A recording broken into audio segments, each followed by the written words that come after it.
Hello dear students, welcome back to my channel physics SPC. Electric charges and fields का एक question. A loop of diameter d is rotated in a uniform electric field until the position of maximum electric flux is found. The flux in this position is measured to be phi. What is the electric field strength? Solution. देखो, electric flux का जो formula होता है वो होता है E vector dot A vector, और हम लिख सकते हैं फाई बराबर E A cos theta. If अगर कॉस थीटा मैक्सिमम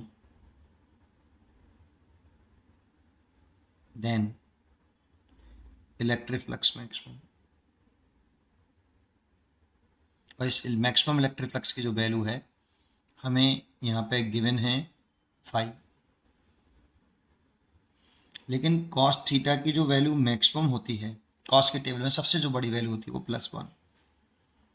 इसको आगे सॉल्व करोगे तो cos theta equal to cos 0 degree, तो थीटा बराबर अगर 0 हो तो आपका कॉस थीटा मैक्सिमम होता है। दैट मीन उस वाले केस में फ्लक्स मैक्सिमम होगा, इसलिए मैक्सिमम फ्लक्स कितना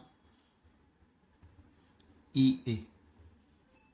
हमें ये फ्लक्स दे रखा है फाई और ई एरिया लिखना है। तो देखो, जब आपका ये मान लो लूप है, ठीक है, इसका जो डायमीटर दे रखा है हमें, ये डायमीटर दे रखा है, ठीक, इसकी रेडियस अगर आर लेट कर लें तो डायमीटर हो गया 2r, तो r हो जाएगा d/2, और इस लूप का एरिया लिखें तो pi R square, that means pi d²/4, तो एरिया हो जाएगा पाई d²/4। जो इलेक्ट्रिक फील्ड है ना वो इसके प्लेन के परपेंडिकुलर होनी चाहिए, ऐसे। This is the direction of electric field. ये इलेक्ट्रिक फील्ड की डायरेक्शन है, और एरिया की डायरेक्शन भी ऐसी ही होगी बाहर,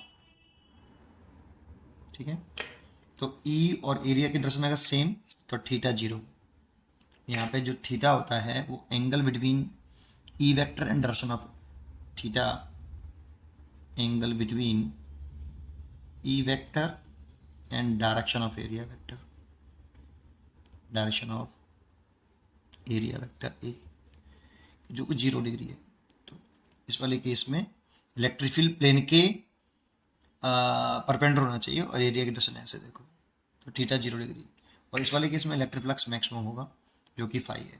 अब यहाँ से इलेक्ट्रिक फील्ड की स्ट्रेंथ निकाल लो, तो ई इक्वल टू कितना, इसके से मल्टीप्लाई कर लो, 4 पाई फाई अपॉन पाई d²। ये देखो, ये इसका आंसर होगा। इसका आंसर होगा आपका 4 पाई d²। A is correct choice. पढ़ते रहिए और खुश रहिए। Thank you.